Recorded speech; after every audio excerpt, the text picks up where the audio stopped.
I think it's been a couple weeks. Yeah, I think 2 or almost 2 weeks. Yeah, and we've been discussing you getting to a place where you are less concerned about others' opinion about you and about your life and about your decisions and about the way you look and all that you are less concerned with others people's opinion and more concerned about your own. And also, even if you don't care about other people's opinion, is your opinion of yourself improving? You know, like, do you really think you're a bad person? And if you do, what standards are you using to come to that conclusion? That's kind of like a recap. Would you agree? Right. Sure. Yeah. So yeah. Simplifying the whole thing. It's like, 'cause would you agree or not agree, or your thoughts on like some of the depression that you've had? And I can pretty much say it's connected to worrying about what other people think, trying to please other people, or just feeling bad about yourself. Yeah. Would you say it's like it's low self-esteem? Yeah, I think I've struggled with that through most of my life, although probably in the last 15 years I've worked hard to improve it on my own. Mm-hmm. Would you say 40 and like realize that this isn't working and something's got to give. Yeah, well, where are you today compared to when we started? Has there been any change? Yeah, there's been a lot of change.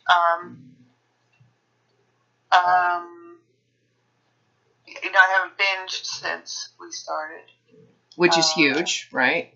Oh, yeah, that's really huge. I think my favorite thing that you've done that was so amazing was that ceremonial death of that, thinner idea. That little sad person inside of me. Yeah, and you made a little doll, was it? Mm-hmm. Yeah, the shells and let it go and buried it on the beach. Yeah, it was very loving and just saying goodbye to her. Yeah, so I think I'm in a better place, like not so angry and maybe not so desperate with the body image. Maybe. Although I have to say, even though like I've moved to a different place as far as I need to be skinny in order to please people, in order to be accepted, to feel good about myself. Mm-hmm. I'm still struggling with, all right, so now I've kind of like, all right, I'm giving up the diet. I'm having whatever I want, but I still feel like I'm unclear on my body giving me the signal when enough is enough, and well, wanting to choose healthy things instead of just having that feeling of, well, I can have it because I'm not dieting anymore. And okay, so what you just said tells me a lot. Line of, I don't know. Okay, so what you just said, what you just said about the food tells me a lot. Well, I can have it now. I'm not dieting anymore. Well, that doesn't mean you're not judging the food anymore. So you're clearly still judging and moralizing the food as bad. So what does that say about your actual dieting? So you're not restricting. Right. You're not. But it's still in the back of my mind. But you are still dividing food. You're still divisive around it. So you're not, this is important because a lot of people come to me and say, I don't diet. But yet they still have shame and guilt about food. So what does that tell you? Even though they're not actively restricting, they believe in restrictions. This is like... Well, I do. I think that's right because I think I believe it, but I feel like I'm giving myself a pass and it feels... A pause, right? Like, I don't have to follow that right now. Right. Yeah. Even though I know this is bad, I can have it anyway because I'm not dieting anymore. And so it would make sense why you... I'm feeling it. Like bras are starting to feel hold tight. on. I'm starting to feel uncomfortable in my own skin, and not because hold on a second. I'm not the hottest chick in the room. I know. Hold on a second. You just skipped some major steps. You went from I'm giving yourself, and now I'm fat. You skipped the whole part about how much anxiety you carry while you're eating those foods, how you actually still feel bad while you're eating them. I want you to go in the actual the physical feeling you're experiencing, psychologically, emotionally, psychosomatically, while you're eating foods you believe that is wrong for you to be eating. Look at that. Your body should gain weight. That's not the problem. Do you see how you went? And this is a sign of you dieting. You're dieting. I want to diet. I think I still want to, but I'm like trying to convince myself that I'm never doing it again. Well, you shouldn't be convincing yourself. And the convincingness tells me that you're just, again, this takes me to where I'm like, you should diet. Go diet again. Because you're dieting anyways. You're already dieting in the fact that you're imposing rules and restrictions about what you should and shouldn't eat. And what's happening is you're experiencing then the consequence of that dieting, which is anxiety while you eat it, feeling bad about yourself, feeling bad. Then you're overeating it. You're not going to. So going back to what you said to start, I think is really important. You said, I'm not really doing a very good job eating to hunger. I need to figure that out. Well, it's very difficult under the pressure you're putting under yourself. You're right. The anxiety you have because you're eating bad food. So when people really let this all go, does it make sense to hold on the morality of food? Are you really doing something wrong? Are those foods really unhealthy, or is that something you were taught and brainwashed to believe? If you remove all of that shame, guilt, morality around food, and you don't feel a sense of wrongness while you eat it, wouldn't that change the outcome? Get a sense of that. We get rid of the wrongness and the guilt that you're carrying with those foods that equates to anxiety as you eat it. If all of that was gone, would you overeat it? No. Just pair this two together. Pair the consumption of something and feeling like you're doing something wrong by eating it. That feeling of, I have done something wrong. I have sinned. I am bad. That's exactly what I'm going through. Okay, then it's like, then I rebound, but I'm not dieting anymore. Yeah, but you're thing in my head bouncing around. Yeah, hold on a second. You need to stop saying you're not dieting because you're actually dieting. So stop saying you're not dieting. You are dieting. And what happens when people diet? What happens to their fat? Well, that's the ultimate outcome because of this anxiety and shame you have with the food. So when they look at binge, so I need you, so you're continuing to blame the outcome and see that you're gaining weight is a bad thing and not looking at the actual act of dieting that you're doing that is the cause. So you're actually back into dieting. Can you see that? Yeah. Oh, yeah. That's I do how, feel like I've rebounded back into a weird place. But yeah, it's your pendulum. Yeah, your pendulum is swinging again. Yes, and it's different. It's not. Well, it's not as wide. It's not as extreme. Yeah, it's not as extreme. But you are absolutely kind of beginning an extreme. It is extreme, but it's not obviously as radically extreme. Your pendulum isn't super high and super high the other way, but it is kind of swinging. So what you're not recognizing is that and this is the lesson. This is what you're living it. You are living it. You're feeling it. To me, this is the best space to be in to learn it, right? Feeling it. And I want to learn it. Right? That's why I'm like, don't feel bad, but you absolutely are dieting. You're saying you're not, but you are. The difference is when you say diet in your mind, you're thinking active, extreme restriction. Of course, it's not as extreme, but you're still dieting. You're still holding on to more. By labeling them. Yeah, you're still saying, I shouldn't eat that. I shouldn't eat that. What is that? Where did that come from? Why shouldn't you eat it? How much? That's what I was told. Exactly. So you're still dieting. So that is a restriction. And it is bad for me. So if you look at our nature as human beings and you look at our evolutionary psychology, you could look at the fear of that food is actually triggering some of that fight or flight reaction to that food. That's where anxiety is coming in. It would make sense, especially because you're afraid to gain weight. So right now I would say you're afraid to gain weight. So that's what's creating this. I mean, the body image came back, right? Body image comes back, or a desire to lose weight at some point came back. And it could be just the new year insanity that people are in right now. Well, plus I was away and I put on a bathing suit and you felt bad about yourself because you think your body image is a terrible thing. Yeah. So really you're just learning. You're learning from within it.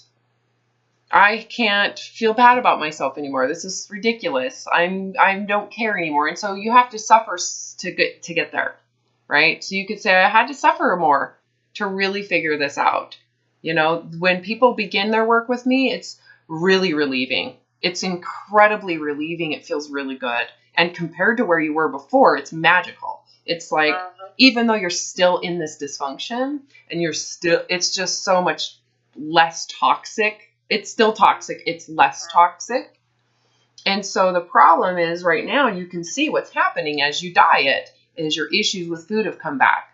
And then as your issues with food come back and you have this fight or flight response with food and this anxiety while you're eating it, it makes eating to hunger very, very difficult because you can't really sense it. You're sensing anxiety while you're eating food you think is bad, right? And you feel like you've done something wrong. Trying to judge my portions. Correct.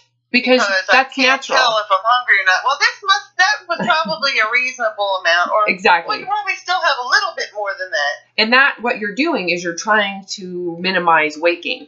Again, it all is in relation to fear of weight gain. Yes. The whole thing is in context to I'm afraid to gain weight. So that's where that positioning comes in and why that would make sense. Like if you think about it, if you're afraid to gain weight, don't you agree that's the position you should take? You have to do everything you can to minimize that food. But at the same time, there's the animal in that you just wants to enjoy food and relax. I want to taste that. And because you feel bad about it, because you have that moral ground of this is bad, I shouldn't eat that, what happens is you're triggering this desire to eat it. The wanting of it. There's the animal in you that says, there's famine. There's famine. And it's being taken from me. I can't have that. And again, add to that a drop of shame. What happens? It's like a recipe when you think about it. It's like under these conditions, it's like this is a prime condition for you as an animal to overeat. Because you're kind of in hiding. When you're doing something out of shame and guilt, there is a sense of, I have to hide this. So it becomes kind of impulsive. Again, you're not binging anymore, but you're still, wouldn't you agree it's that same feeling you get when you are shopping for the wrong reasons? It's impulsive. There's an animal aspect to it that's really kind of bizarre. And you're aware of it. You shouldn't, but you just need totally. to do it for Exactly. It's like an itch I gotta scratch. So that's what it feels like. I just need to do it. And you're doing it, but at the same time, again, you add the drop of I'm doing something wrong. I'm doing something wrong and I'm a bad person and I suck and I don't know what's wrong with me. Can you see how that might cloud your relaxed sense of hunger and fullness, right? So working on hunger and fullness under those conditions just doesn't make sense. It's really difficult. I have a very hard time helping people with the hunger scale when they are afraid to gain weight. It's just like the conditions aren't appropriate for that. So what we have to do, and oh my God, there's something in my eye that's driving me nuts. What we have to do, and this is what I've learned over the course of, 7 years since publishing Weight Loss Apocalypse, is we can talk about eating to hunger. We can promote it, but when someone comes to it in fear of gaining weight or with a desire to lose weight, they bring to it the morality of food, which creates very divisive relationship around what's good and what's bad. And the goal and the concept is that you learn how to eat like a normal human being. And so all that includes all the bad food that everybody but the orthorexic community out there is eating. Again, orthorexia is the obsessive compulsive need to eat healthy and pure and clean. Okay. So the extreme zealots are the ones who are telling you what's bad and what's good. Okay. And that zealotry is all or nothing. That's how they teach it. That one food is bad. Shame, shame, shame. So that has infiltrated your relationship with food. So you're eating food that they have shamed and demonized as fattening. And as you eat it, you feel like you're doing something wrong, right? But that's only because you're afraid to gain weight. So again, it's like this perfect environment that is stimulating this response. Under the right conditions, you're becoming an animal who is now needing to feast before famine and to defend yourself with food. It feels self-defensive too, doesn't it? Mm-hmm. So I need to do this to protect myself. I need to eat this food. Even though I know I'm doing something wrong, I feel bad that I'm doing it. I don't know why I'm doing it, but I need to do it to defend myself, to protect myself, to feed myself, to feel. And there is a sense of like relaxation once you've done it, but then it's followed by this, I have to fix my weight. Right? Can you see how then the pendulum swing for the next day or on Monday or next month or at the new year is control, control, control. How do I control this? You know, again, it would make sense why you would need to control the food. I can only have this much. I can only have that much. But notice how you kept on saying, but I'm not dieting. Are you really not dieting? See what I mean? So you kind of need to stop. But I'm not losing, put it that way. Well, you're certainly dieting for sure, but your concept of dieting was so radical before that you're comparing it to that, but you're absolutely still dieting. And so you're kind of living in that state of mind. Can you feel that? It's like it feels like I'm dieting, even though in my mind I'm not dieting. I'm still allowing those foods. And this is the other thing too, with dieting, is people think that dieting is 100% removal or restriction of certain types of foods. You're not doing that anymore. You're giving yourself the freedom to choose these foods. However, your restriction now is in quantities. So you're probably micromanaging how much you can or cannot have. I'm trying to, but I don't think it's working. Well, of course it's not. It's really, really very difficult to do when you have anxiety about food. Again, the hunger scale. If you're trying to use the hunger scale to recover from an eating disorder or emotional eating, or you're trying to do it to non-diet, but you're bringing into it this fear of gain, this kind of context or bias towards, but my body has to stay lean, then you're going to have anxiety when you're eating. And you're going to have a very hard time discerning what hunger feels like and how it goes away. Especially if you're eating food that you have demonized as bad. And add to that feelings of wrongness. So it's not like you're in a blank white room eating the food without bias or language or backward, but noise in the background.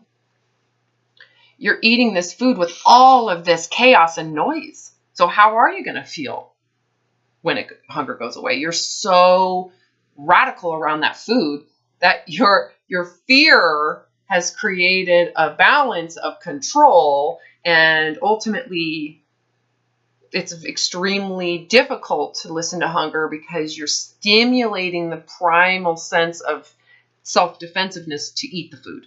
So there is a desire to eat it out of self-defense, while you're trying to minimize it, eating to hunger. Can you see why it's just not going to work?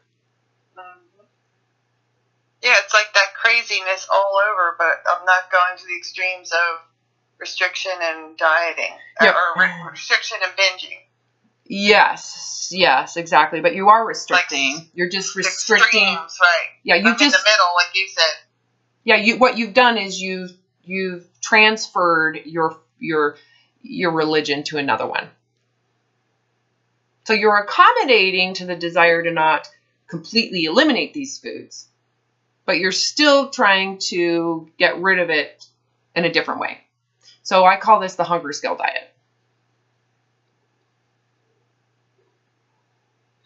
Yeah, which I'm not doing very well at. Well, you are doing a great job at it. You're doing a great job at it. You're doing exactly what happens when people diet. So you're doing a great job at it. You're trying to manage your fear of gaining weight, which comes with anxiety when you eat food that you think is bad for you, all the while trying to do it within the hunger scale. That's a lot. And add to that, I suck, I've done something wrong, I'm a piece of shit. So put that in a pot, stir it together, and tell me that you're doing a bad job. Okay, I'm doing a great job. You are, yeah. I'm proud of you. You're kicking ass at it. I mean, so like I said, don't judge yourself. This is such an awesome environment to learn this because you're in it. You're inside of it, right? I think one of the main things you might not have recognized is how demonizing food in the big picture is really not healthy to your psyche. Because the demonizing of food is really causing some anxiety. And is it really healthy if you feel like you're a bad person when you eat it? No. Right? So look at that aspect of this. Okay? Obviously, there's a reason why you're doing that. And the reason you're demonizing food, we have to address. Right? But putting the body image stuff aside, I want you to look at this type of restriction when you moralize food as bad, unhealthy, dangerous. How has that impacted how you relate to that food if you eat it? You have years of experience under your belt. Yeah. With this. Well, I mean, this has been woven into the fabric of who I am my entire life. Yes. I want you to answer this question. Is it really something you should be supporting? Let's look at what happens. Okay? Because what you're talking about, what you think has been woven into your brainwashing, which is another word for saying what you just said. You've been brainwashed. Okay? Is that when you restrict these bad foods, it's so good for you. It's so healthy. Okay? That's what you're believing in. That's the belief. And you honored it. You have supported that. You continue to support it, even though you're trying to recover from terrible, terrible consequences. Decades of damage done to you, right? Let's look at the damage now and really reassess if this way of approaching food is actually as healthy as you were taught. Look at the evidence, okay? Look at just what you're experiencing in a small way. This isn't even big. And what has happened to your relationship with food. This is like minuscule compared to what you used to do with those restrictions, and see still what is happening. So the question I asked you is based on your observations. When someone moralizes food as bad, dangerous, unhealthy, what happens as a person eats that food if they believe it? What happens? They feel like shit about themselves. Yes, and what happens to how their eating pattern with that food in the moment they're eating it? Feel guilty. And that you feel like you're doing something wrong, right? Does that stop you from eating? No. What does it do to the sense of consumption when you're with that food? What does it do when you have that emotion of I've done something wrong, I shouldn't be doing this? What happens to how you feel about eating that food? Well, you kind of feel like, oh, well, I've already messed up, then what's the point? Well, there's that. Yeah, there's that rationale. Don't you agree there's a sense of anxiety? You have anxiety. The feeling that comes up is anxiety as you're eating it. And then that's what, Major anxiety. Is that healthy? No, that's what's got me so feeling confused, is this anxiety I'm feeling. I know. That's why I was like, you get anxiety. How many years have you felt that way with food that you have demonized and moralized as unhealthy and bad? My entire life. Okay, so is that really healthy? Would you say the outcome of that has been really helpful? Really helpful. It's been so important for you to do that. And it's been so rewarding and so that it's just like what you would teach your family. Yeah. Okay. It's been important for the wrong reasons. Well, the outcome is, so they can say this is healthy food and that's not healthy food, but that act of demonizing food that way, is that really something we should be suggesting? No. Okay, you have how many years of evidence? 54. 54 years of evidence. Would you promote this as healthy? No. Is this something you would do again? If you got a chance to start over, would you start over saying, you know what, I really should demonize food? No. We should moralize it as bad for you. No. Mm-mm. So if you look at what you're doing, is that the right thing to do? No. Mm-mm. The evidence is clear. But it's like I've got my freaking junkie. Like this. Hold on a second. I know what you're saying. But I'm taking you step by step through this. So don't go into judging yourself anymore. Just you're doing that is the consequence of that environment. Do you think there's any human being that has that feeling with food that doesn't overeat? That has shame, guilt, anxiety, eating something that doesn't overeat it? Well, anorexics maybe. Yeah, no, they don't eat it. They have to isolate them. They isolate themselves. And if they don't isolate themselves, they puke it up. So they're bulimic too. Okay? Right.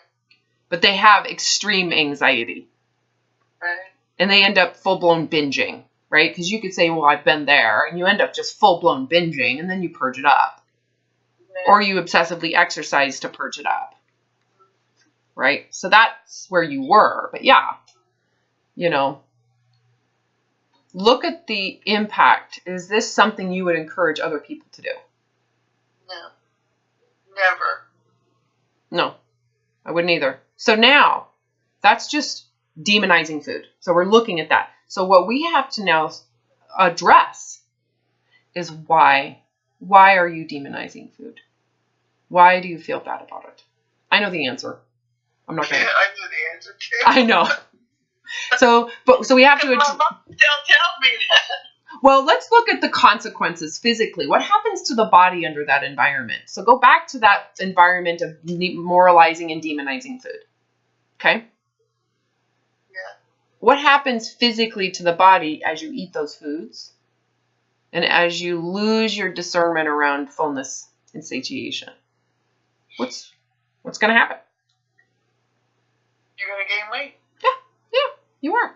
Yeah, especially under fear. If you look at how the body responds to fear and stress, it breaks down actual natural part of stress and anxiety is a trigger to the liver and to the pancreas, and you end up breaking down stored energy, and the body puts glucose into your bloodstream. It's called gluconeogenesis. So under stress, the body puts glucose into your blood. So your blood sugar levels go up under stress.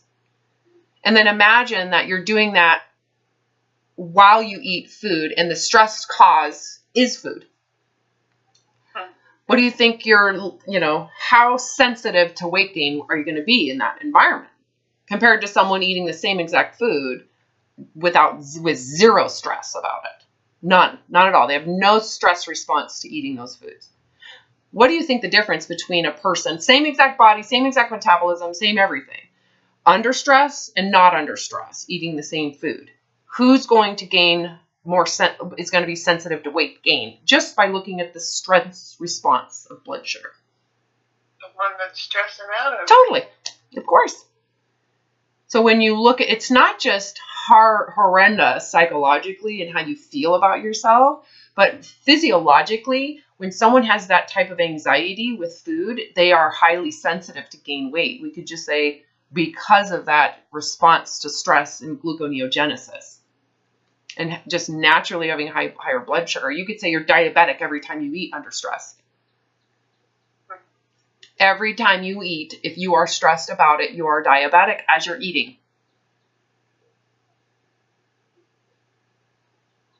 I remember that feeling. In fact, it's so clear to me how it felt. I literally felt like I was walking on eggshells around getting fat as I ate. Not just psychosomatic fear response, but it was like I literally felt bloated all the time. Of course, I was starving myself. But at the same time, I do think there was that real sensitivity to gain. Once I recovered, that feeling was gone. It was just gone. You might have felt that when we first started working together. Like, wow, my body feels so different. Eating. I don't have the same weird bloated reaction. You may not have had that full release either. So anyway, so when you look at that anxiety response to food while you're eating food, you could see that you are absolutely putting your body in a space to where it is promoting fat gain because your body's believing there's going to be a famine soon and you're going to die. So the bodies that need to put more fat on is actually preserving your life. Right? So, of course. So what do you think that does to, if you believe fat people suck and you're a terrible person and you're a failure, you piece of shit, you know, if you believe that, you can see that that belief is honestly why you have this anxiety while you're eating. And then if you gain weight, what do you think that does? Just confirms it. Yeah, it's a cycle. It just is a vicious snowball effect. Vicious. So as you're getting, because you hold the belief, right? So where we're going into and that what we have to address is the belief. You have to address that belief. And the only way to change that belief is to not honor what you think you get out of it. Like, what do you get out of being thinner? You have to let go of those things. And then it forces you to also, so not just looking at what you've distorted, cognitively distorted is the benefit of the thin supremacy. But it also forces you to look at from there, is being overweight or having this body fat as bad as I'm making it? If I don't believe in thin supremacy, is my body really as bad as I believe it is? Am I rating it appropriately? If you get rid of thin supremacy, would you feel this bad about yourself? Well, what if physically you are feeling signs of anxiety and diet? Like, yes. I mean, so look at what you just said and see that that is part of the dieting. It feels like this. You are feeling that way. It's actually a consequence of what you're doing. You've created these physical problems. It didn't just show up. You have caused damage. It is causing, yes. So go back to what I said. Is this really that bad? If we got rid of the thin supremacy and this whole holier righteousness inside the thinness, if that was alleviated from your life, would you really feel that bad about your size and shape?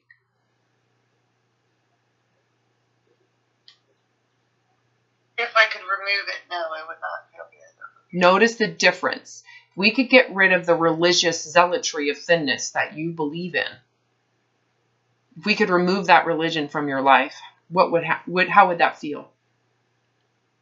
It would feel wonderful. Describe that feeling.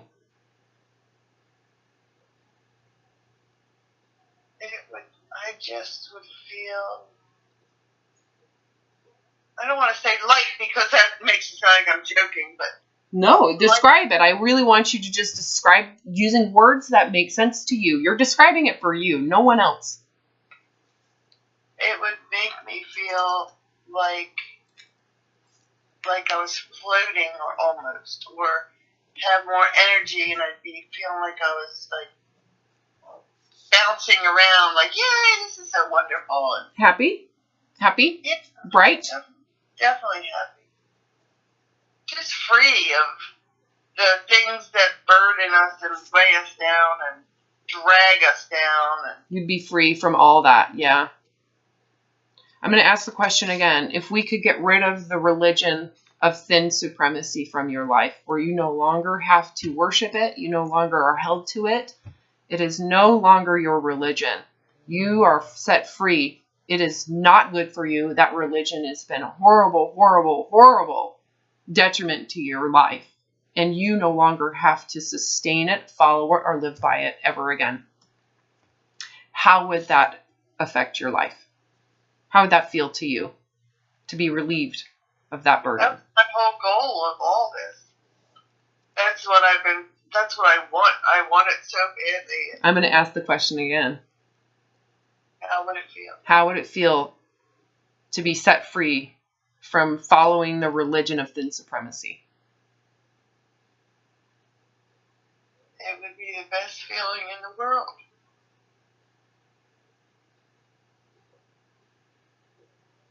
There is no one on this planet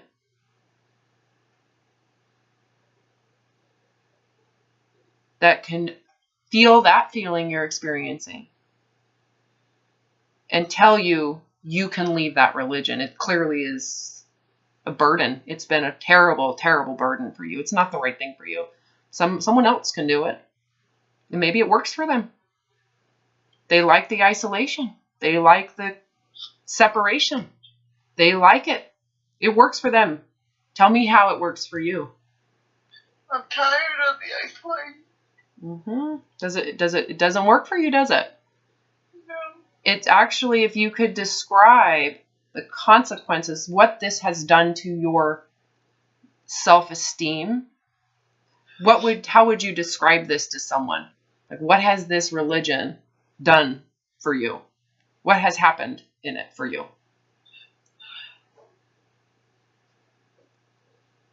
It's just held me back, and it's almost killed me. It's been dark. It's been depressing. Lonely. It's been lonely. It's destroyed your self-esteem.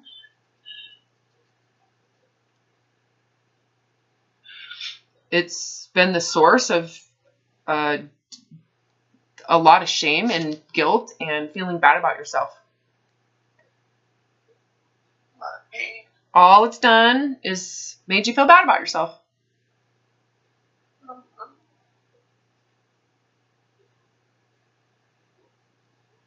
lot of pain. And you could say all of that is coming from feeling bad about yourself, feeling inadequate. It has just completely destroyed any sense of worth within yourself.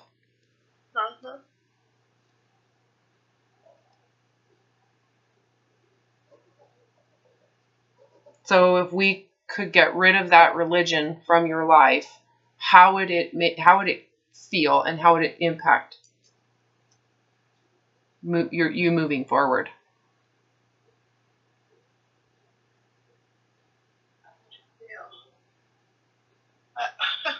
We removed the religion of thin supremacy from your existence. That it is no longer, you are no longer a member. You are leaving that church. It's like, I want it so bad, but I don't even know if I know how it feels because I've never been there. You don't have to. Just answer my question. How would it feel if you could just denounce it from your life and leave it? It would feel wonderful. So you have that feeling. You have that feeling. You know that feeling. So you have a feeling. And what does that feeling, the word you used is it feels wonderful. It would feel like a gift. Yeah, it would feel like something to be very grateful for and cherish. It would feel relieving. Yes. It would feel happy and bright and free and energetic and floating. Yes. All that. It would feel like the right thing to do. Yes. And who's going to give you permission to do that? Who's the only person aware that that is the right thing to do for you?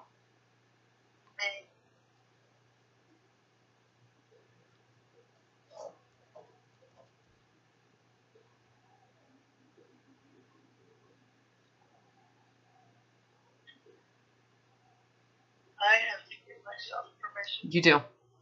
And you haven't yet. For whatever reason. I want you to go back to if you could denounce that thin supremacy from your life, how that would affect your life. And then compare it to having to continue to stay in that religion, how that feels. It's like I'm right there at the door, and all I gotta do is push myself to step over the threshold. We're doing it. Just stay present. Don't you keep on leaving it. Just stay present with me. We're here. We're here together. I'm guiding you through what I had to do. We are in this space. I've been here. I've been in this space all by myself before. So don't rush out of it. You don't have to do anything this second. I'm not making you do anything, but I do want you to see this clearly. I think this needs to be really strengthened in your awareness. So don't feel rushed into it. I hope you don't feel that I'm pushing you to do it. No, okay. I feel like I'm right there and I just need to take that step, but for some reason Well, we need to feel this longer. I think you need to stay and feel it longer. Feel this. I don't want to feel it any longer. Well, I want you to feel the difference. So stay between the two. I want you to continue to feel the difference. If we remove that religion from your life, the thin supremacy, the concept of body image, the idea of worshiping thinness, that you are held to this thin idol, it is like religion. You are worshiping thin supremacy. Your God is a thinner body. You have been worshiping it. You've been supporting it. You believed it. You honored it. You've honored it for your whole life, believing that this religion would get you to heaven. But for 50 plus years, how has it felt for you? Shitty. Oh, dark, very demonic. You have felt it has destroyed your self-esteem. All you do is feel terrible about yourself. And then it's really kind of messed up your relationship with food completely because you're not allowed to eat and you want to eat. And that's the truth of who you are. You want to enjoy food, but yet you're made to feel like a bad person because of it. And so you just constantly feel bad about yourself. Should any human being feel bad about eating? Is that something that you believe is worthy of shame? No. So that thin supremacy religion, however, to them, that's worthy of shame. So if you stay in that religion, that's what you're going to feel forever with food. Unless it's perfectly controlled and isolated, right?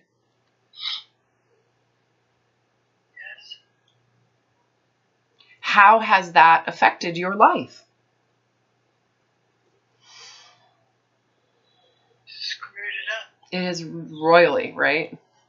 It has been very hard for you. It has not been good for you.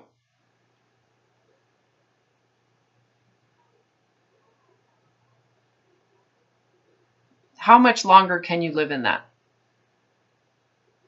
Not much longer. Mm-mm. If we were to remove that religion from your life, you don't have to follow it. You are done with it. You are no longer a thin supremacist. I wish there was a name we could call it,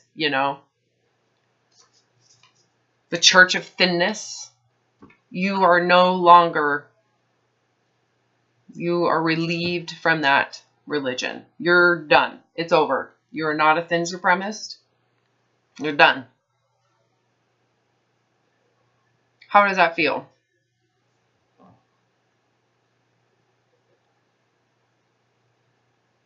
Feels good.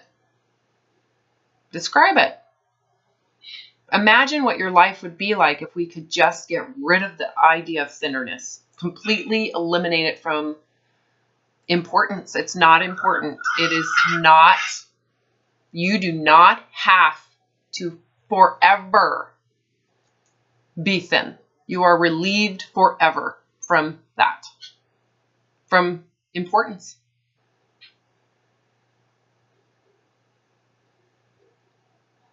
feels like it opens up doors that I could just focus on things that are important to me, and I wouldn't have to be tangled up in stress and anxiety.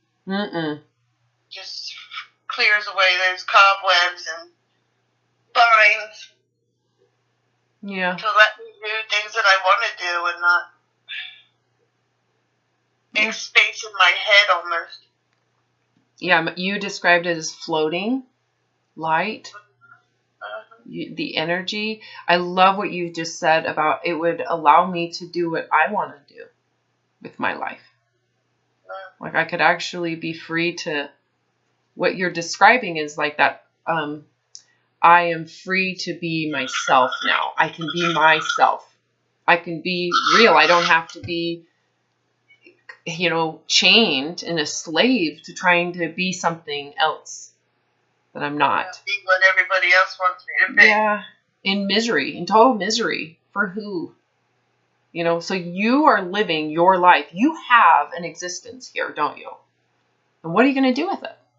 You've spent a lot of time living in that religion and imposing those religious beliefs and living in like shame and guilt about yourself with food and your size and your weight. And it has been a horrible, horrible, horrible thing for you. Is it something you would recommend to other people? Never. No. So why should you be held to it now? If you do not believe or would never promote it, why continue to do something that is catastrophic to your life? I mean, you have an existence here. Should you just keep on doing it?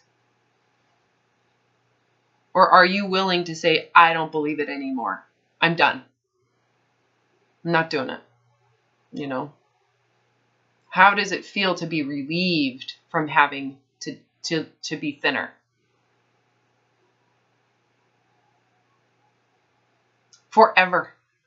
Like I have all these things I could get done now. You have energy. You could actually experience a totally different life that is happy, not depressed. Your experience of life with this has been really bad. Wouldn't you agree on a scale of 1 to 10, if 10 is like a great, happy life, where would you rate your life in terms of this? Like, where would you rate it? Under this religion, would you rate it at an 8 or a 2? Out of 4. So below, is this what you would want for your kids, grandkids, friends? How about your enemies? No. So is it a 4 really? Maybe a 2. Yeah, more like a 2. So that's where it gets confusing too, because like I don't think I'm a miserable person, but I keep that tucked inside of me so people don't see that. Yeah, well, I'm aware of it, so that's where you I can suppress it, I think, too, and kid myself. But. Yeah, well, that's the truth, right? Because you want it to work out. That's the thing. You wanted it to work out, and so you do kind of adjust your mind, and this is how people who are in abusive environments, you want it to work out, so you diminish the negativity of it and how bad it is, even though you have all of the symptoms of someone who is mentally ill. The depression. Like, I know you don't want to hear that word, but you're describing inside of this thin supremacy, dark depression, and at times suicidal thoughts. Yeah. So is it really a 4? Mm-hmm. Or a negative 4. It's terrible. It's not worth it. I mean, how much longer can you do it? I mean, again, you've been kind of living in it, that anxiety with food. How much longer can you live like that? And then feeling bad about the continuous weight gain that's going to happen from it, for sure. You know what I'm saying? So, I know what you're saying. What would happen? I'm going to go back to the freedom. If you were permanently relieved from forever having to be thinner. It means your body is the way it is and it's going to be whatever it is, right? But you're relieved from thinnerness forever. How would that impact your life? I would definitely be happy. It would be would you say, the right thing for you? Yes.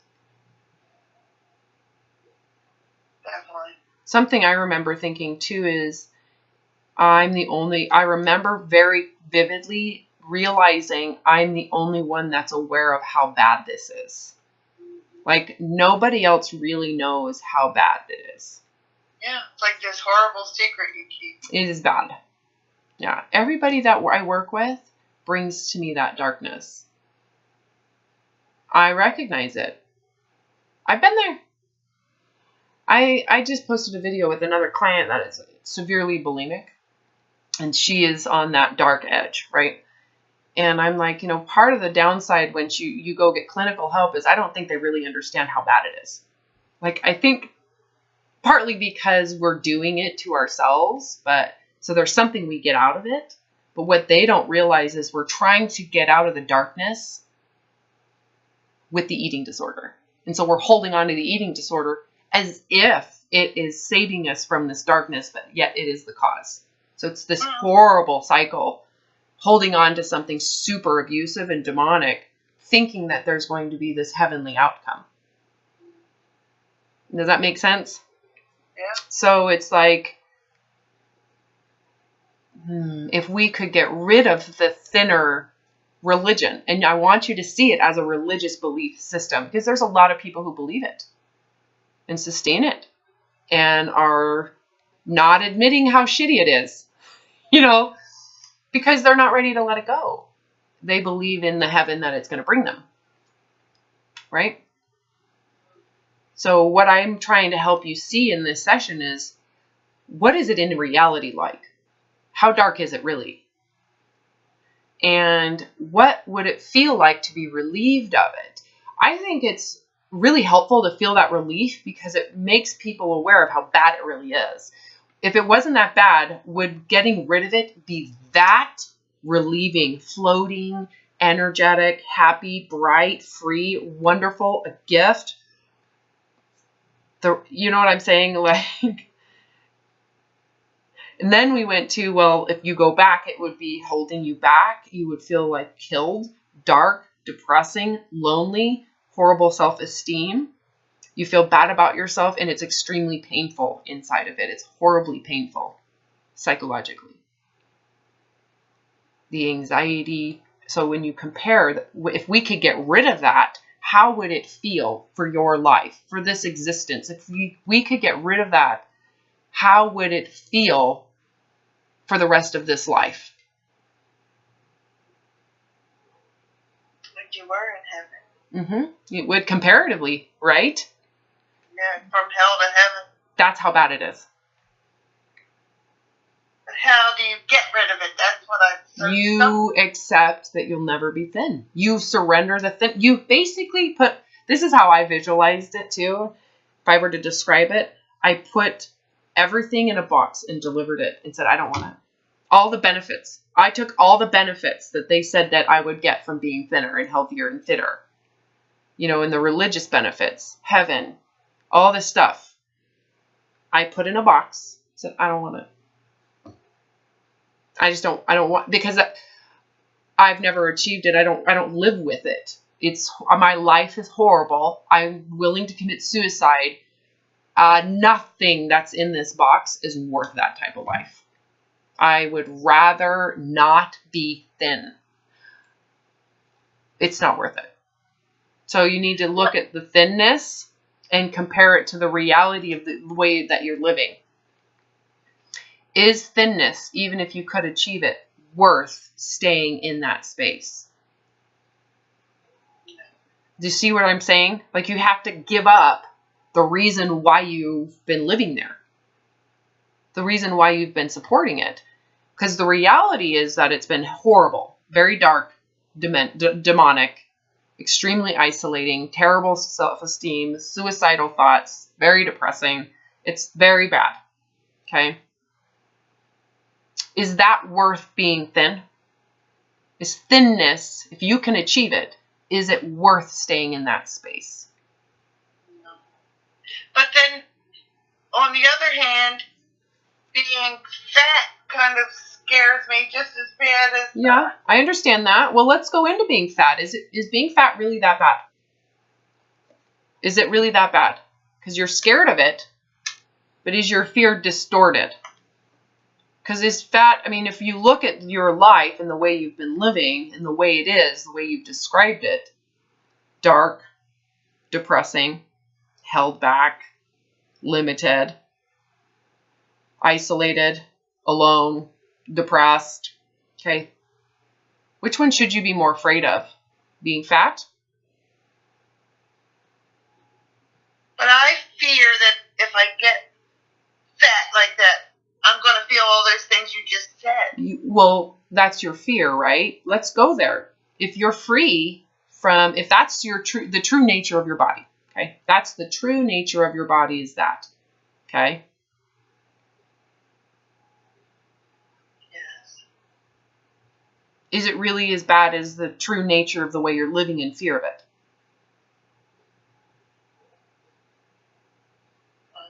Once you accept it now. There's your answer. Compare you way you're living, trying to avoid it. Which one should you be more afraid of?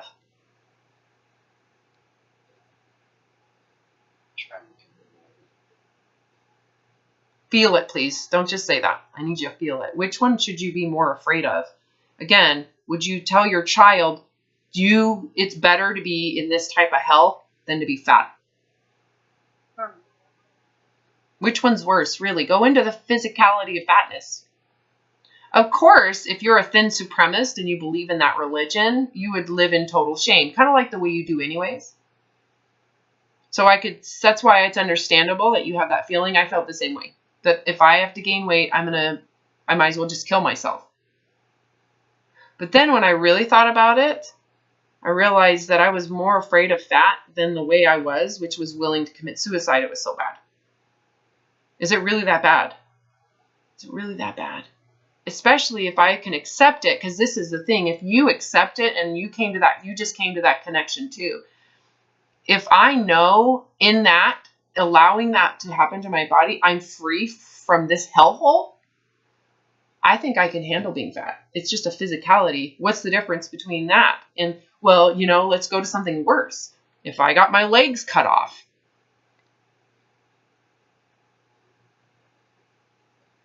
if I went blind,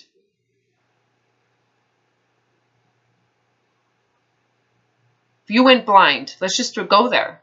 How is that? Which one's worse? Going blind or continuing to stay in this religion that has been so horrible for you? Toxic. Which one would you rather?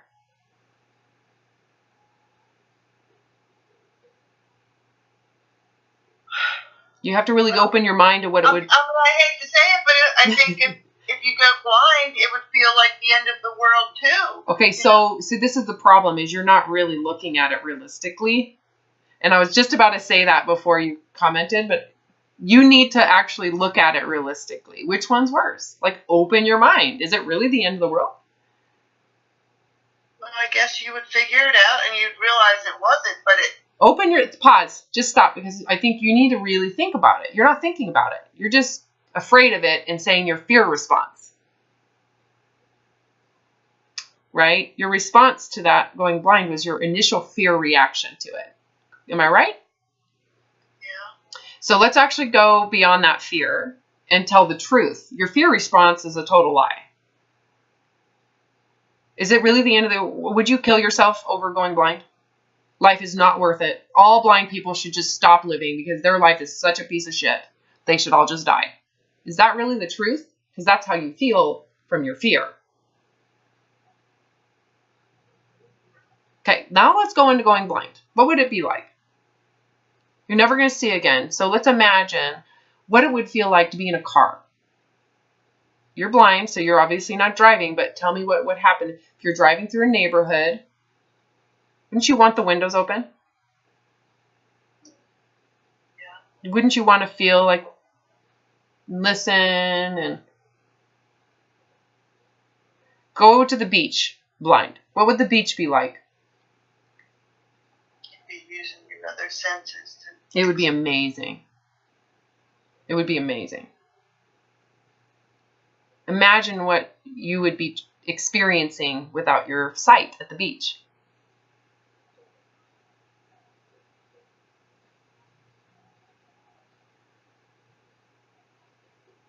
Smells and sounds. Yeah, they would be magnified. You'd be seeking those things with your ears, right? You'd be looking for it with your ears and your smells, right? And feeling the sand in your feet.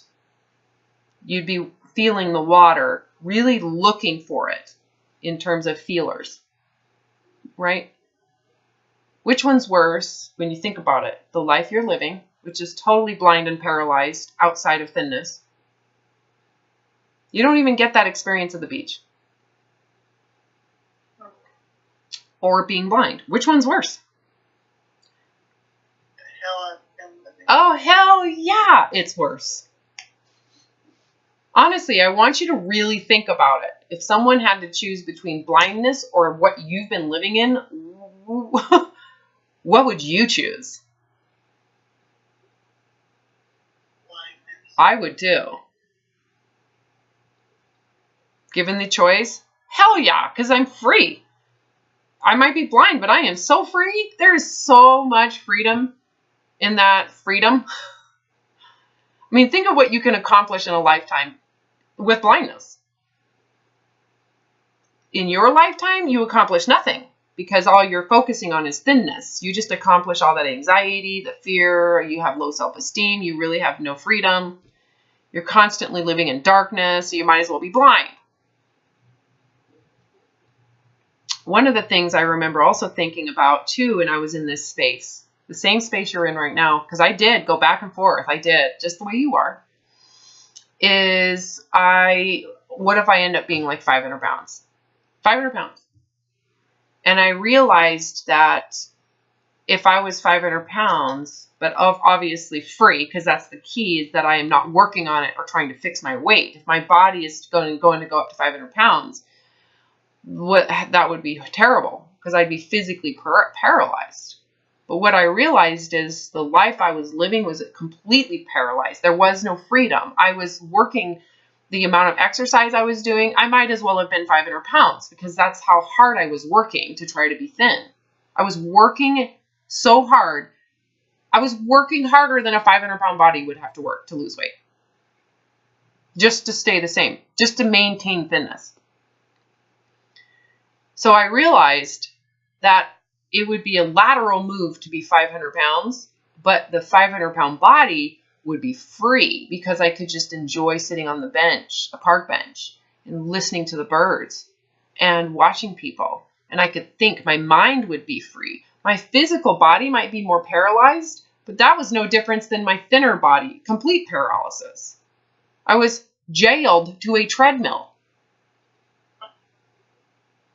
Make sense? So, I looked at this from a variety of directions when I was in this space, alone, deciding should I kill myself or not. I really looked at the risk of being fat because I was going to kill myself. Because the life that I was living, the one that you're living, to me was worthy of, I was done. It was over. It's not worth living. For me. So I had already decided to commit suicide. So some of this process of awareness came to me as I was preparing to die and realizing I'm literally going to die over I'm not willing to go through the pain of being fat. But when I really looked at it, as if I'm honoring my life, I realized as I became truthful about it, that being 500 pounds would be better. That would be so much easier, to be honest with you. So I totally empathize with the idea that, but what if I'm fat? That would be a life of misery. Would it really? Honestly, if you met someone who was fatter than you, would you be like, oh my God, you should come do what I'm doing because it's better than yours? No. It's funny to hear that, isn't it? It's like ridiculous. Yeah, because what your life is like is really, really bad.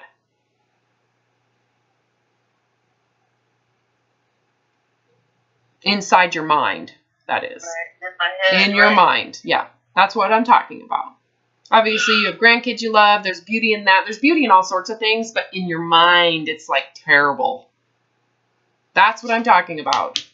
Come have my state of mind. It's so much better than being fat. So really question that. And I think that is such an important question for you.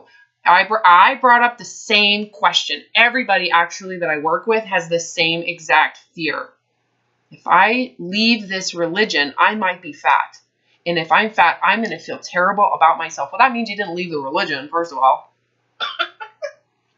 That means you still believe in thin supremacy religion. So the question is with your evidence of misery. Because that's what we've been looking at. The evidence is, do you really believe in thinnerness is superior when it becomes with this darkness? Is it really superior when you have to be in this horrific space in your mind? Yeah, not worth the price tag. Right? So now go into from here, is being fatter really as bad as you were taught? If it doesn't have this insanity attached to it, is the physicality of being fatter really as bad as you were feared it was? No. You say that. I need you to feel it. Feel it. I'm saying if it comes down to insanity. Yeah, well, it doesn't, because you forgive it.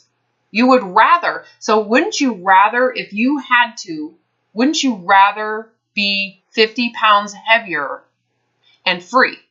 Like if the cost to free yourself from this hell is you have to be 50 pounds heavier forever. That's the cost. Would you do it?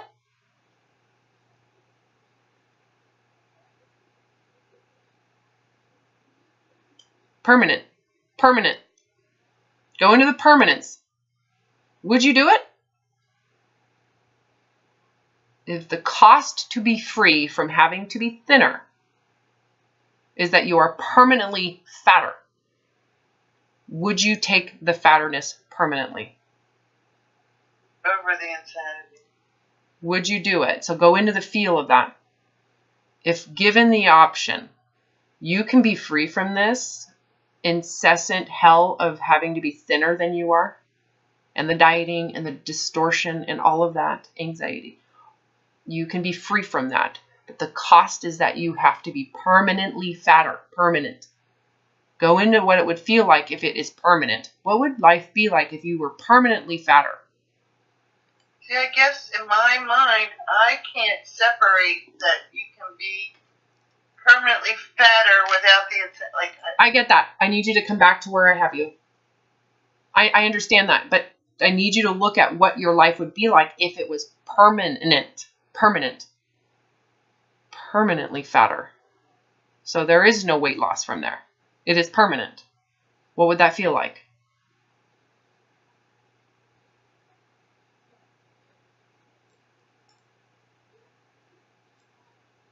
There's no hope for less than that.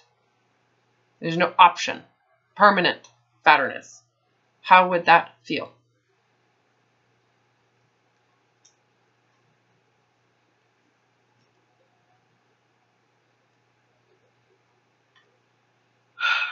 Well, I guess. That's okay. I'm gonna ask again. Go into this in your mind as if it's real. Permanent fatterness. Permanent. Make sure it's permanent. Okay, the hard thing is if it's not permanent, is you will always feel the urge, the need to lose weight. And that's what you're doing. Because it feels like permanent, I should fix it. No. You're not. Go into what I'm saying. Permanently fatter. No alternative. There is no making it thinner. Permanent. How would that feel? It's like locking it in as a permanent physicality. It's like cutting your leg off, right? Permanent. What, are you going to try to grow another leg because you're pissed off you don't have legs? No. No, you don't. So go into what it would feel like to accept permanent weight gain forever. 50 pounds permanently, forever. The rest of your life. How would that feel? In exchange for freedom. Because if it's permanent, how would you feel about it?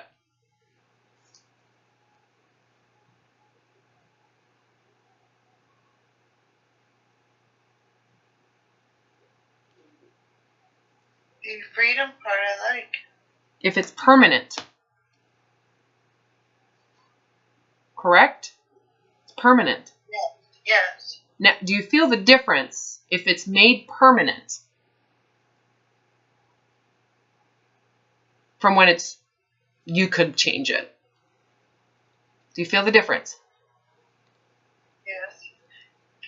What's Because your mind would want to still flip-flop if it weren't permanent. Yep, and that's what you're feeling when you say, but I can't get out of the feeling bad about it. Well, that's because it's flip-flopping. Make sense?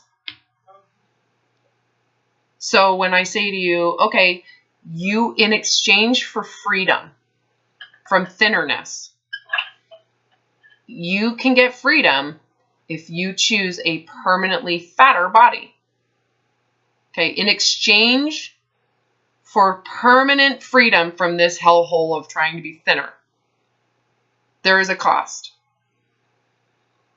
Okay, the cost is that you accept that you will be fatter permanently.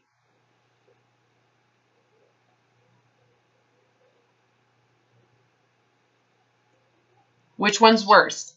It's still hard for me to say I can accept being 50 pounds fatter. Okay, well, let's just go there. I understand that. I was the same way.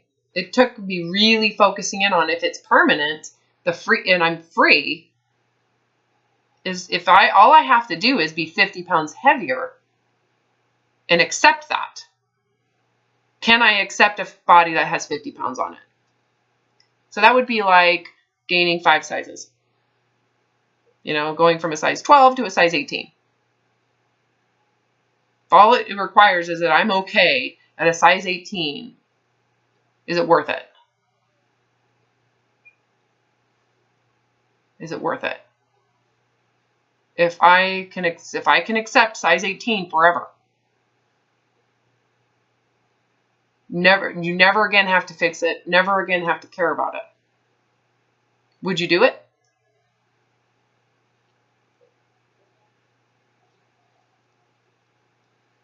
Do you see what I mean by you have to go into that permanence? Well, I see what you mean. You have to feel it. You have to go into the feel of it. What you're doing is you're not going into it. You're staying because it's you're having some cognitive dissonance with it. So you're not going into it. You're staying separate from it.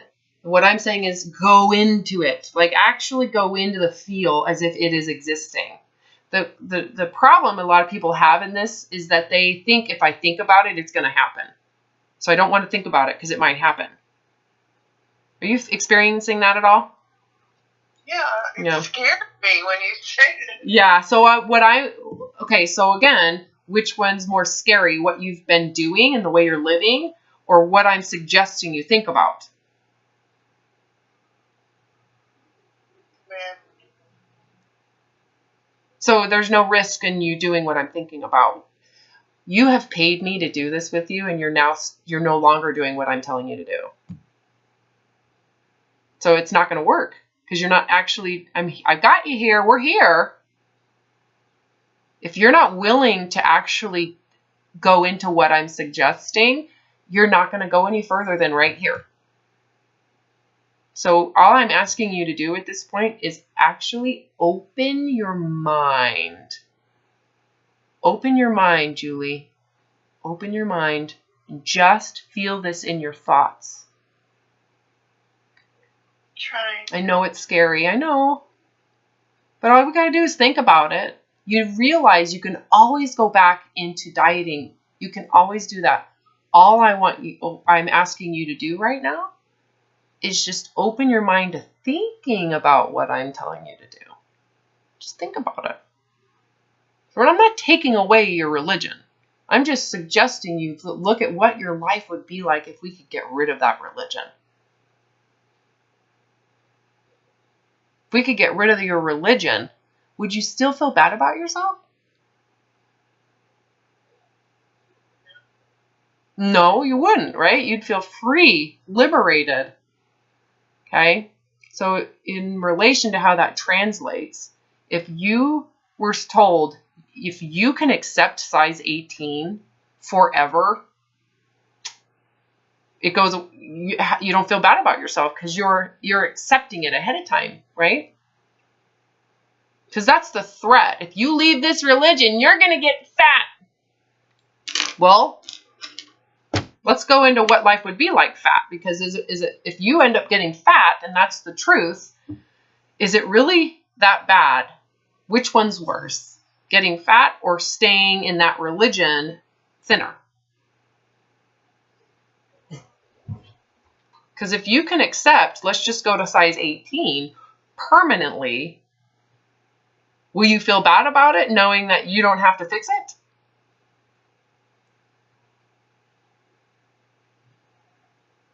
Not if you don't want to fix it. Okay, so I want you to feel what it would be like. So you see why I'm going heavier, because we have to kind of go there, because that's where your fear is, which is why you stay in your religion.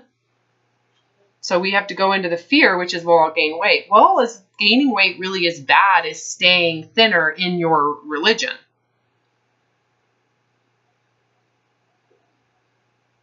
And that's why I went, let's go to 18. If you were given, if God came here and said, okay, Julie, you want freedom, I'll give it to you.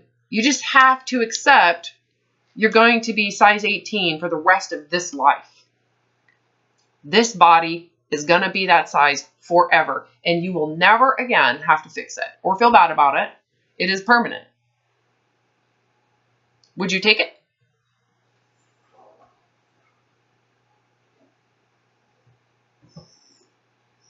Right? Because if that's what the body does naturally, that's what it's naturally meant to be. It's not like we're suggesting you go out and binge eat all day long and force it. We're just saying that that's what your body's naturally going to be. It's going to be that. If you can't accept that, then you have to permanently work hard to not be size 18 forever.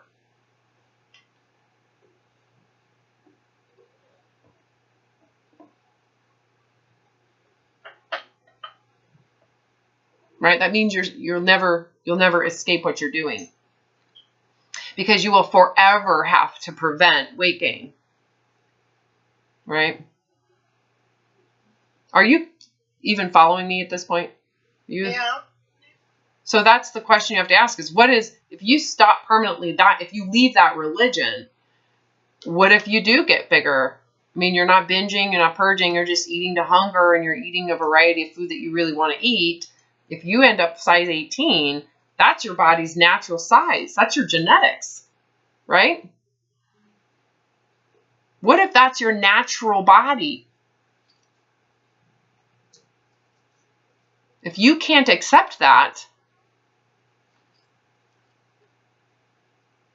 then is there any hope for you to recover from this thin supremacy religion? Say that again? No. Mm-mm. You can't, because you can't accept your body's just natural way of being. That means you have to live unnaturally until the day this body dies. Which I know I can't. So you have to really look at, well, what would life be like if I could just, if that's what it is, in order, and it requires no work on my part, no religion. I don't need any religion. Then if that's what the body is, it's, let's say it goes up to size 18 without any religion attached to it. Isn't that freedom? Knowing that that's my body's natural state. It is what it is. It requires no misery on my part. I am it's a natural state of being. I eat when I'm hungry. I eat till I'm satisfied. I don't binge anymore. I'm not extremely dieting. I'm living in a state of calm and ease and safety with food. If that ease and safety with food equates to size 18, that's the size you have to be to gain that, to be free. That's the question you have to ask yourself is, what if you allow your body to be real and authentic, and you get the freedom from all the unnatural and inauthentic religious bullshit that you've been doing, right? Could you accept whatever that is? Because that point that the body is naturally requires no work on your part. No extremism. No binging, no overeating. It's just balance, right? Could you accept it? What if it's a size 18 that your body is naturally at? That requires no insanity on your part. That's where I want to be. So that you have to ask yourself, well, what if it's a size 18? Because if I can't accept that 18, I will continually live in this space. Make sense? Yeah. Is that helping you see this better? Yeah, makes sense. So you have to be willing to allow the body to be what it's going to be. What is it? And whatever that is equates to my freedom. Releasing the control. Totally. So remember when you're like, but I don't think I'll get freedom. Well, if you can accept the body as it is and whatever that natural state is, it requires no crazy on your part. It is what it is without your crazy control over it. Or sabotage with the overeating. It's the new... Say that again? I want to live without crazy. Oh, it's... You can already sense that. It would be 10 times easier than the way you're doing it with crazy. Right? It would feel floating. These are words you used when you sensed it. It would feel freeing and floating and energized, happy, bright. Do you need to know how to control that environment?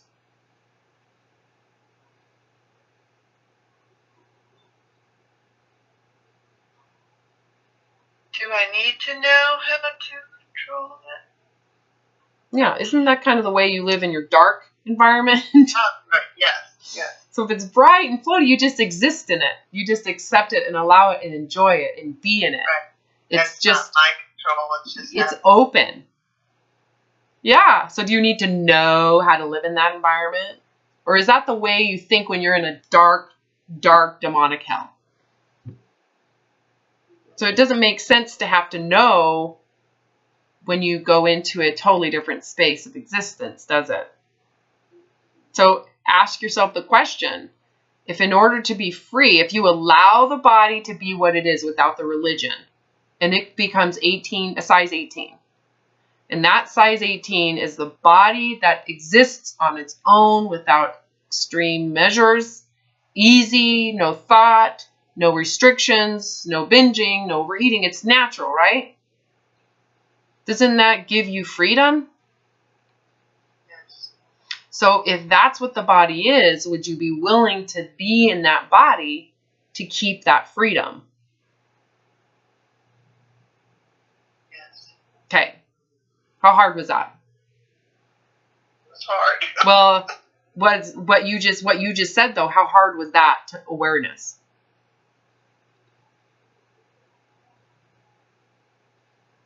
It's like Easy it's like, and it's the only answer, right? it's so easy. It's like, duh. I would take size 18 if that's all I have to accept. If that's what my body is naturally, if I can accept that, that means I'm free. Stop resisting.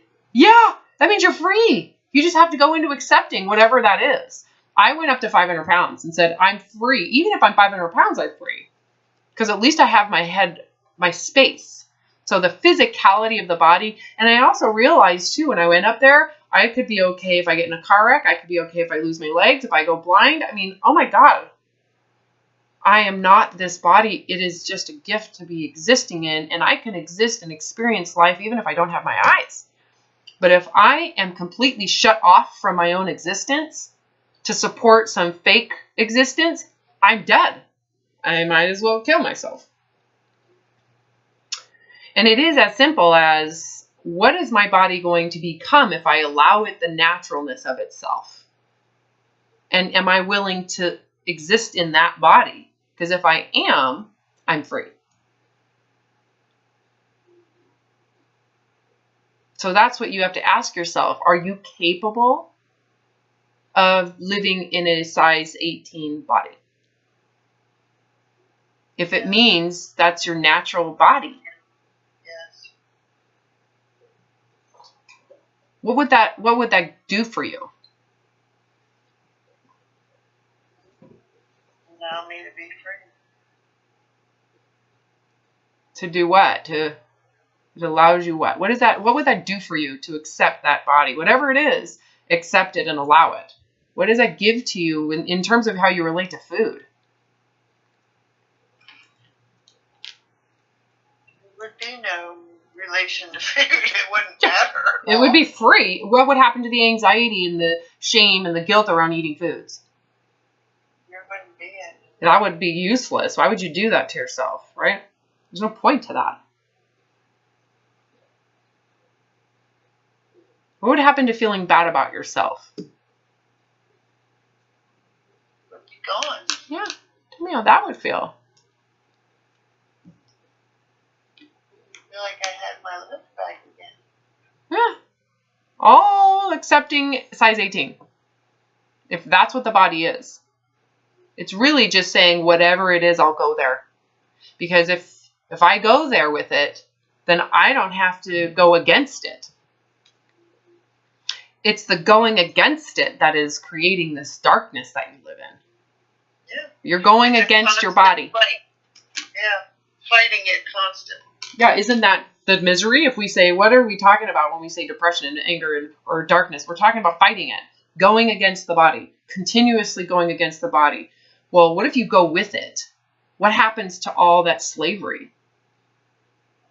There is none. There is none. And what do you get to do with your life then? Have time. You have freedom. Yeah. And it's like you get to actually be real now. It's like, now I'm alive. Now I'm actually living. I'm actually participating.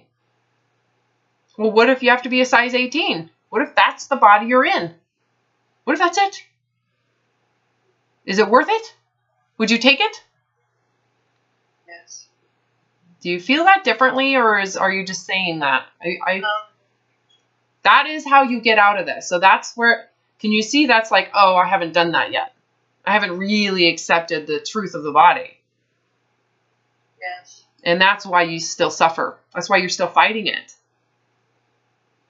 And I think the key for me is when you're saying, go with it. Stop fighting it. Go with it. No matter where. It may go down. It may go up, but it just go with it and stop trying to tell it where to be. Yeah, and just be okay with it. And the thing is, if it goes down, if you tell it to stay down, what happens to your freedom? Then it's caught up in that again. It vanishes. Yeah, because now you're back in the darkness, right?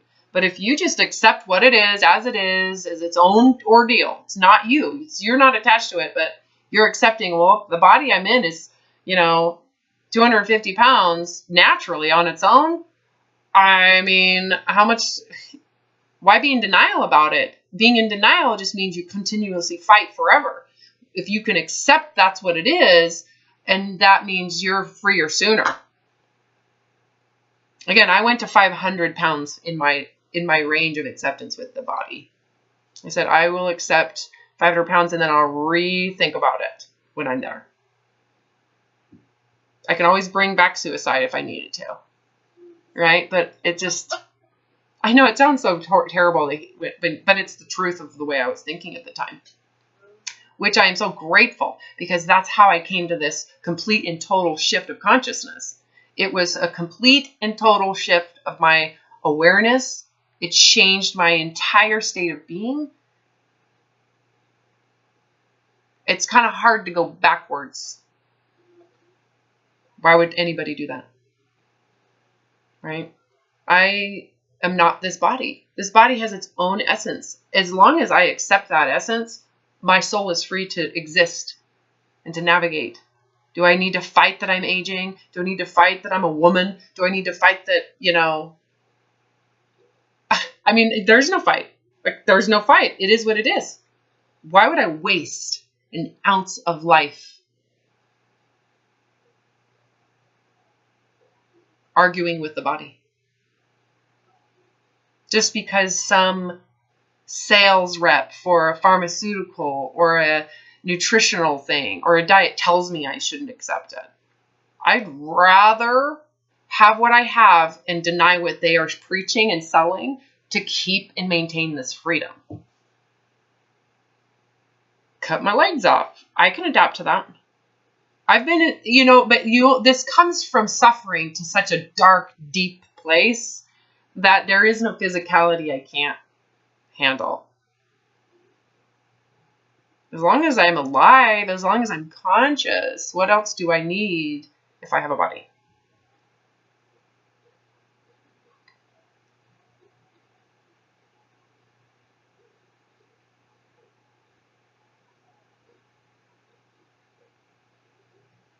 You have to really question this stuff to recover. You have to think, right? It's amazing the thinkingness of this process. But we have to hone in on where it's going to unravel it all, right? Yeah, and you forced me to think about things that I have chosen not to think about for a very long time. I love that you just said it's a choice. Yeah, because it is. It's just uncomfortable. It's like, no, go where you're not comfortable. I mean, and question if it's safer where you've been or where the discomfort is. I mean, honestly, you're miserable. It's very dangerous. You would never recommend it to anybody. So why be afraid of going where, you have to go that direction. There is no alternative. That's another thing I realized too. There's no alternative other than suicide. And if that's not an option, well, you either stay in your misery then, or you look at why you're doing it. And if you want relief from it, what the cost is going to be, right? And I recall the cost for me is that whatever the body is, I have to accept it, even if I don't like it. But if it means I'm free, if I do accept it, that means that I am free. I don't ever have to fight it again. I am never again will be chained to trying to fix it. That is huge. That's huge when it comes to this type of recovery. And I think, too, you just hit it on the head for me. Acceptance does not mean you have to like it. No, I just accepted it. I didn't want to be, for me, it was, I don't even want to care about it anymore. I don't want to think about it anymore. If I like it, that means I still have to think about it. I'm done. I'd rather be blind. Like if I can go blind somehow to the body without having to gouge my eyes out, that would be a blessing. And I realized the blindness is in not caring about it anymore. I don't want to like it. Does that make sense? Mm-hmm. I don't want it.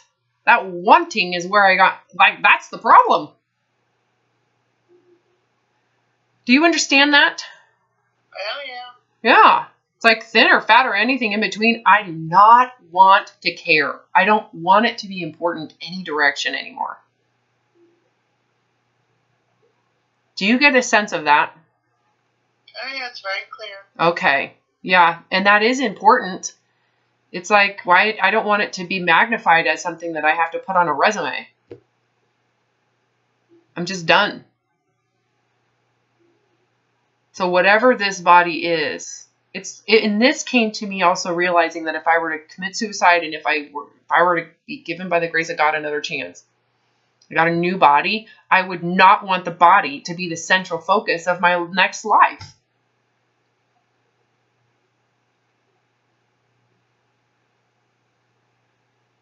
I just want to be in it, accept what it is, and allow my soul to start navigating. There's a big difference in that feeling. Can you tell when I said that? Like, there's a difference between the body being the center of my life and my soul navigating freely in this open space. One is kind of like cannibalizing, going inward. The other one is expressing itself outward.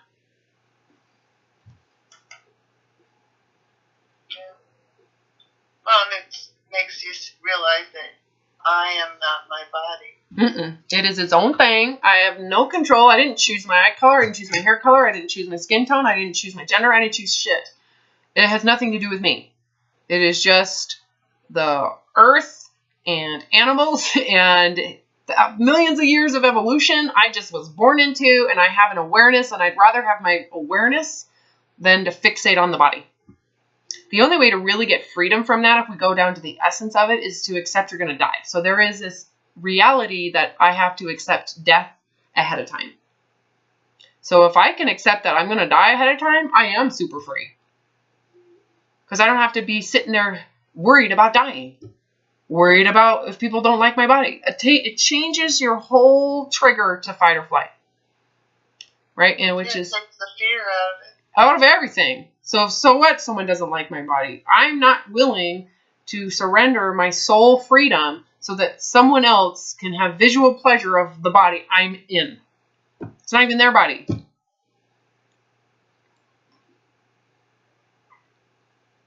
Okay, I have to stop recording, and we need to... Otherwise, we're going into our last session right now. Okay.